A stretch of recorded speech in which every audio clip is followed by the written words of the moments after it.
যুদ্ধবিরতিতেও চরম অস্থিরতা শুরু হয়েছে মধ্যপ্রাচ্যে। লেবাননের ইসরায়েলের হামলা যেন পাল্টে দিয়েছে যুদ্ধের গতিপথ। ট্রাম্পের হুমকি আর হরমুজের টোল শঙ্কা বাড়িয়েছে বিশ্ব বাণিজ্যে। পাকিস্তানের জেডি ভ্যান্সের সঙ্গে তেহরানের প্রস্তাবিত বৈঠকের আগে ইরানি রাষ্ট্রদূতের রহস্যজনক পদক্ষেপ শান্তি আলোচনা ভেস্তে যাওয়ার ইঙ্গিত দিচ্ছে। নতুন করে আবার কি ঘটতে যাচ্ছে মধ্যপ্রাচ্যে, চলুন জেনে আসি আজকের ইরান আপডেট।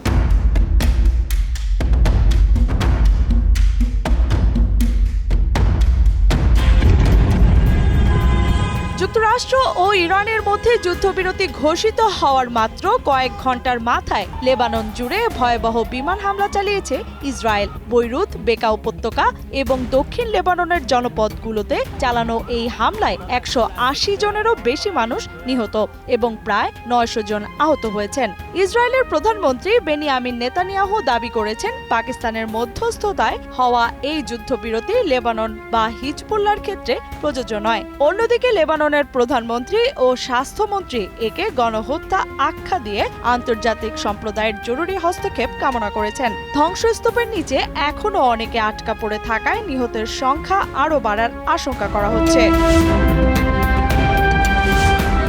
যুদ্ধবিরতি সত্ত্বেও লেবাননে ইসরায়েলি হামলায় শতাধিক প্রাণহানির ঘটনায় যুক্তরাষ্ট্রের সঙ্গে শান্তি আলোচনাকে অযৌক্তিক ঘোষণা করেছে ইরান। পার্লামেন্ট স্পিকার গালিবাফ অভিযোগ করেছেন, ইসরায়েল ও ওয়াশিংটন চুক্তির শর্ত ভঙ্গ করছে। লেবাননে হামলা অব্যাহত রাখার ইসরায়েলি ঘোষণায় এখন ভেস্তে যাওয়ার পথে বহুল আলোচিত মধ্যপ্রাচ্য যুদ্ধবিরতি।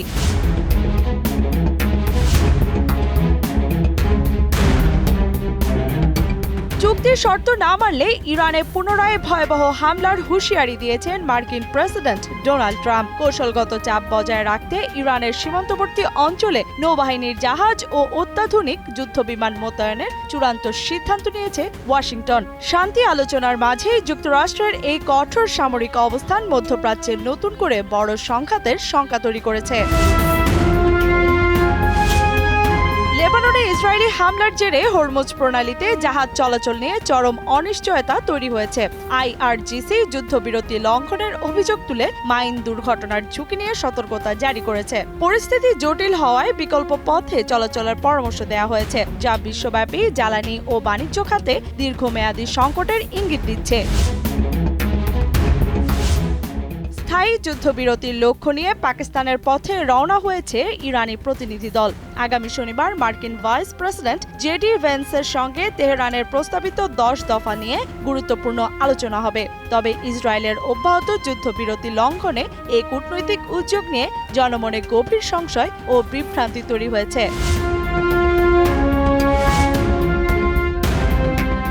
হরমুজ প্রণালীতে তেলবাহী জাহাজের ওপর ব্যারেল প্রতি $1 টোল আরোপের পরিকল্পনা করেছে ইরান, যা কেবল ক্রিপ্টোকারেন্সিতে পরিশোধযোগ্য। প্রতিটি জাহাজের কার্গো যাচাই বাধ্যতামূলক করায় এবং কঠোর কড়াকড়িতে দৈনিক যাতায়াত 135 থেকে মাত্র 10 থেকে 15টিতে নেমে এসেছে। যুদ্ধবিরতির মাঝেই এই অবরোধ বিশ্ব জ্বালানি বাজারে নতুন অস্থিরতার ইঙ্গিত দিচ্ছে।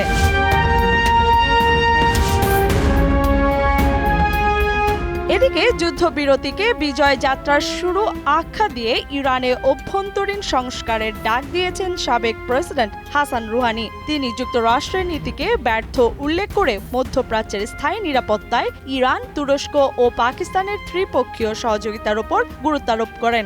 দেশীয় নেতৃত্ব ও যোদ্ধাদের সক্রিয় থাকার আহ্বান জানিয়ে তিনি আঞ্চলিক নতুন শক্তির উত্থানের ইঙ্গিত দেন।